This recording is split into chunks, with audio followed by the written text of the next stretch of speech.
welcome to our next set of video notes here. We have RNA and protein synthesis. Prior to this, gosh, we're back after break. To recap, we had talked about DNA and how DNA replicates. Now we're going to take a look at how the information stored in DNA is then used by the cell to, well, build the cell, run the cell. It takes us remembering that the end product of the cell is protein, and those proteins do various jobs or activities within the cell. Some of them act as enzymes that regulate chemical reactions, among other things. So we're going to start off with a video that does a fantastic job at summarizing that process going from DNA to protein. So we'll have you watch that here, and then we'll be back in just a little bit. Stated Clearly presents, what is DNA and how does it work? DNA, also known as deoxyribonucleic acid, is a molecule. It's a bunch of atoms stuck together. In the case of DNA, these atoms combine to form the shape of a long, spiraling ladder, sort of like this one here. If you ever studied biology or saw the movie Jurassic Park, you probably heard that DNA acts as a blueprint or a recipe for a living thing. But how? How on earth can a mere molecule act as a blueprint for something as complex and wonderful as a tree, a dog, or a dinosaur? To help answer that question, let's first take a quick look at amino acids. Amino acids are tiny little chemicals inside our bodies that are so important, they're often referred to as the building blocks of life. There's about 20 different kinds, each with their own unique shape. The neat thing about them is they can be attached to each other kind of like Legos to produce an endless variety of larger particles known as proteins. Amino acids make up proteins. Proteins, along with other chemicals, combine to form living cells. Cells make up tissues. Tissues make up organs. And organs, when they're all put together and functioning, of course, combine to form living creatures like you and me. These proteins that make up our bodies, and keep in mind, there's millions of different kinds of proteins. They each have to be formed in the perfect shape in order to function. If they're the wrong shape, they usually won't work. That's where DNA comes in.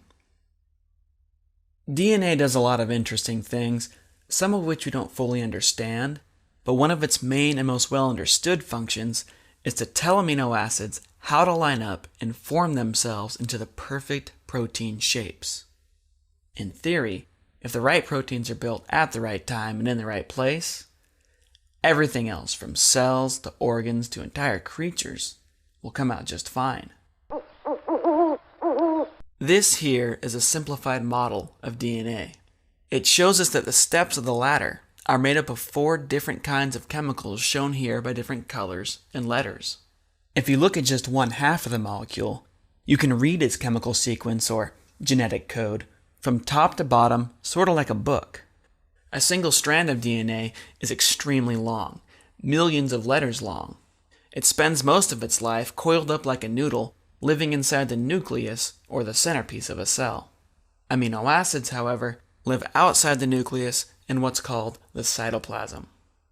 To help DNA interact with the cytoplasm and convert those amino acids into proteins, special chemicals inside the nucleus make partial copies of the DNA code.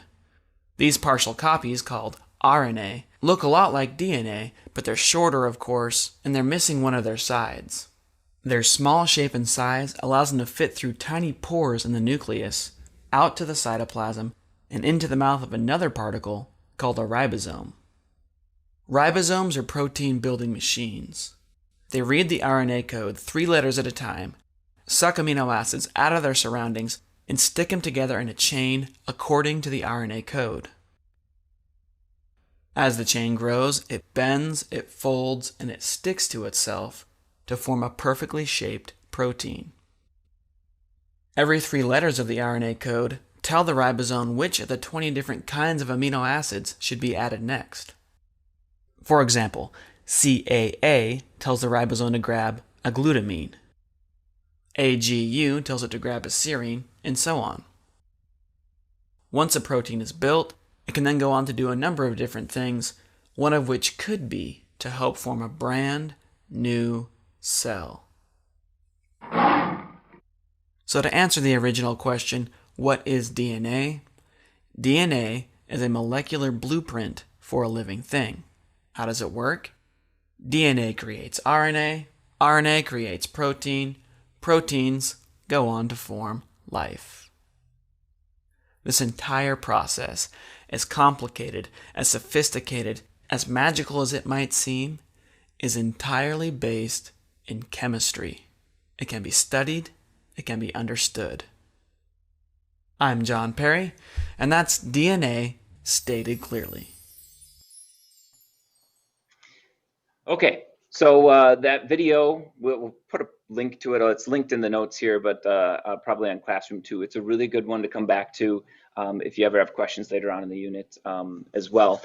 A few key terms that we have to keep straight in our minds as we go through this unit.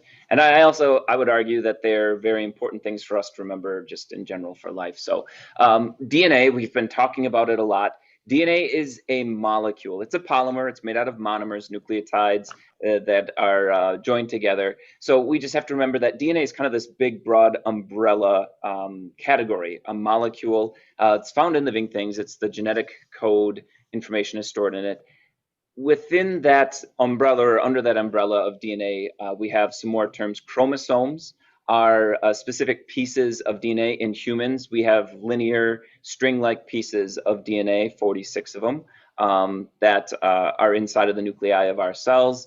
So think of it like a single continuous piece of DNA. A gene then is a specific section of a chromosome. There are multiple genes found on a chromosome, and a gene is what holds the information for making a particular protein.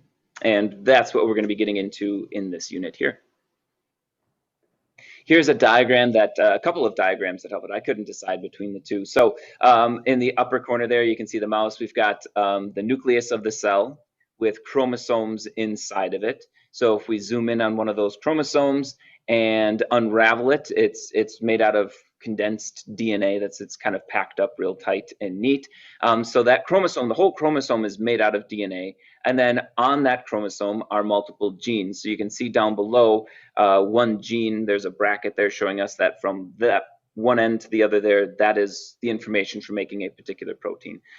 In the next diagram in the lower right, we see that chromosome, we see the DNA being unraveled and showing us. But in this one, it shows us, again, a gene.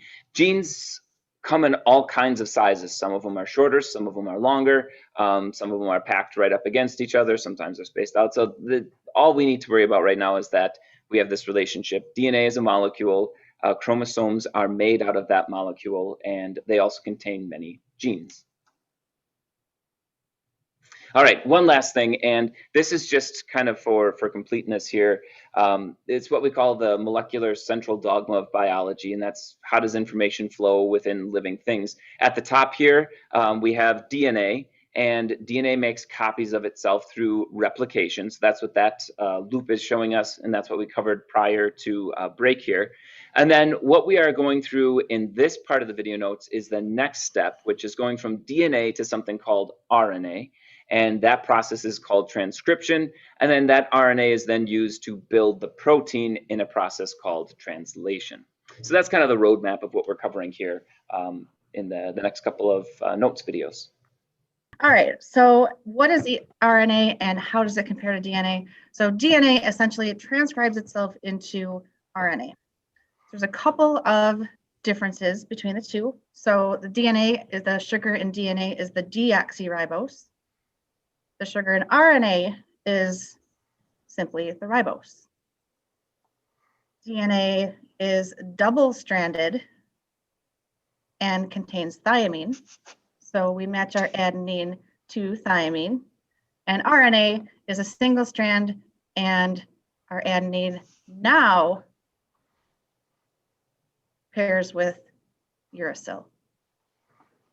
Yeah, so they're both nucleic acids, but we got a little bit different sugar. That's where the names are different, a little bit different structure, but essentially they look very similar. All right, so we're going to start on our first kind of process here. So we've covered DNA replication. If we think of that roadmap that Mr. Kemeter showed us, our next step is transcription. And how do we basically get from looking at DNA to turning it into this new thing called RNA? And there's a couple different types of RNA where I don't believe gonna not go into them in any detail really, but we'll mention their names here. So mRNA is the RNA we're focusing on here. And essentially mRNA is that we're just copying part of the DNA code. As Mr. Kemeter said before, we have these things called genes, which are just a segment of the DNA that tells basically us how to make a specific protein. So to be able to know, hey, how do we actually make that protein? We need to have a copy of the instructions. And I always go to knitting analogies when I'm teaching transcription and translation because I'm an avid knitter and it just makes sense to me. Did you knit that hat, Ripley? I did not knit this one, no. This was a gift from my students my first year of teaching because I'm the goat. Oops, the other way. Anyways, knitting. I like to think of all these analogies for knitting. This one to me is okay. We have, these instructions to knit yourself maybe a delightful hat, but maybe, they're like online or they're in a book somewhere. You need to make sure that you have a copy of those instructions to take with you so that you can knit yourself a beautiful hat. So that's kind of what we're doing here in transcription is we're just copying one set of instructions out of maybe this really big book of instructions because we only want to make one specific thing.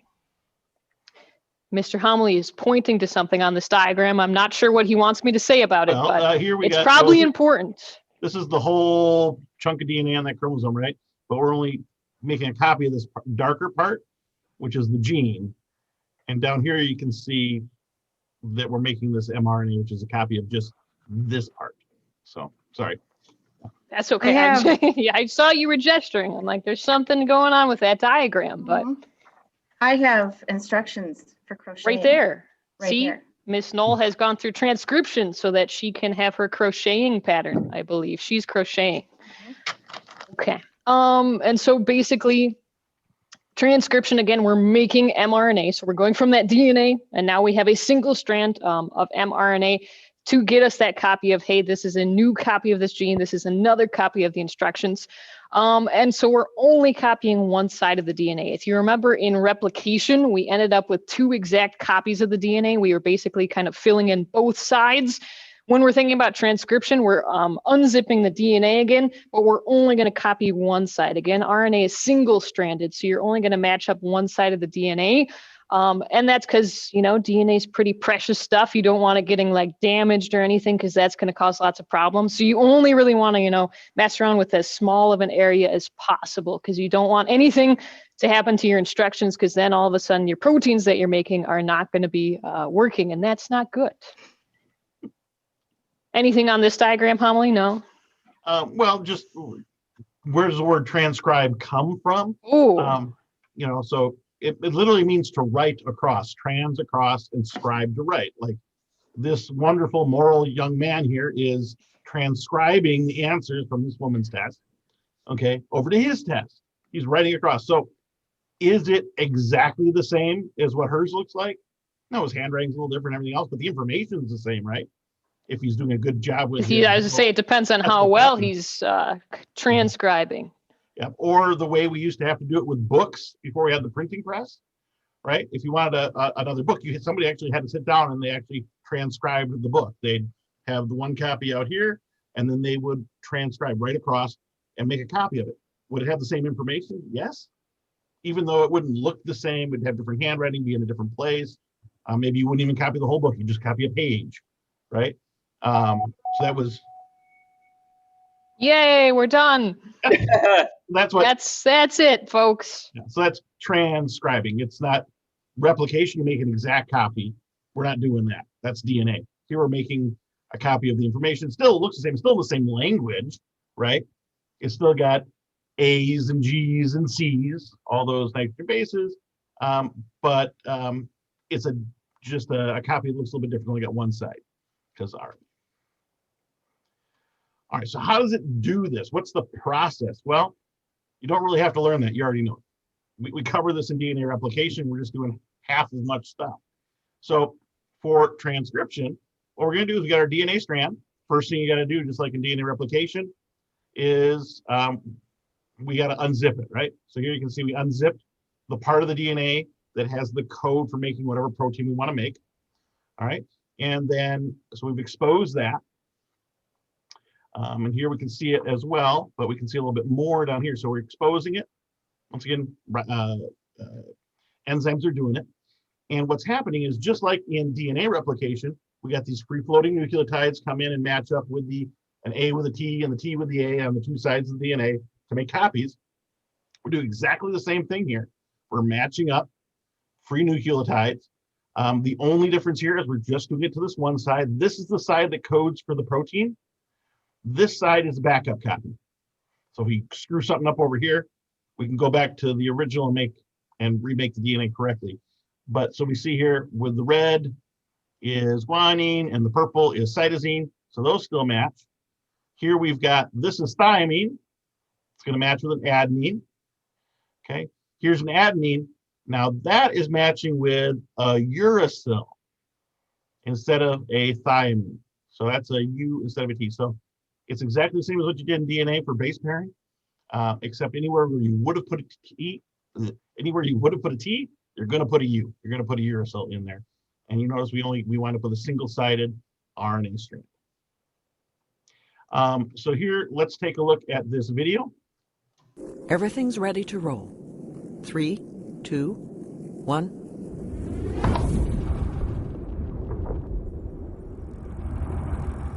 The blue molecule racing along the DNA is reading the gene. It's unzipping the double helix and copying one of the two strands. So you can see the unzipped part. The yellow chain snaking out of the top is a copy of the genetic message, and it's made of a close chemical cousin of DNA called RNA. All these yellow The things building floating around blocks are to make the RNA nucleotides. enter through an intake hole. They are matched to the DNA, letter by letter, to make an exact copy of the A's, C's, G's, and T's of the gene. The only difference is that in the RNA copy, the letter T is replaced with a closely related nucleic acid known as U. You are watching this process, called transcription, in real time. It's happening right now in almost every cell in your body. All right, so that video was really crazy how fast that actually happens. But now let's just see how the three of you can do if we can put that into practice now on this one. So I've been studying really hard for this. I knew this was coming. I've okay, been studying hard for this. so in RNA, which nucleotide is always paired with uracil? Adenine. She beat you, Ripley. Gosh darn it. Adenine is correct. I studied so hard. It's not even working. I just knew it. What do you think this molecule right here is? Somebody other than Kemeter, please. Kemeter, go ahead. mRNA. That is, oh, no. I didn't mean that one. I meant this one, Kemeter. What's this one down here? Come on, Kemeter. DNA. Did I goof that up or did you? It was definitely all you, Kemeter. It's all you. I would never make a mistake. Yeah. That is DNA. How did you know it was DNA, Kemeter? It had two sides instead of just one. There you go. So what's this one up here? I'm pretty sure that's RNA. That is How RNA. did you know, Ripley? How did you know? I told you I studied really hard. All over break, I was just like reviewing notes, watching videos. What did you study that helped you identify it in this case?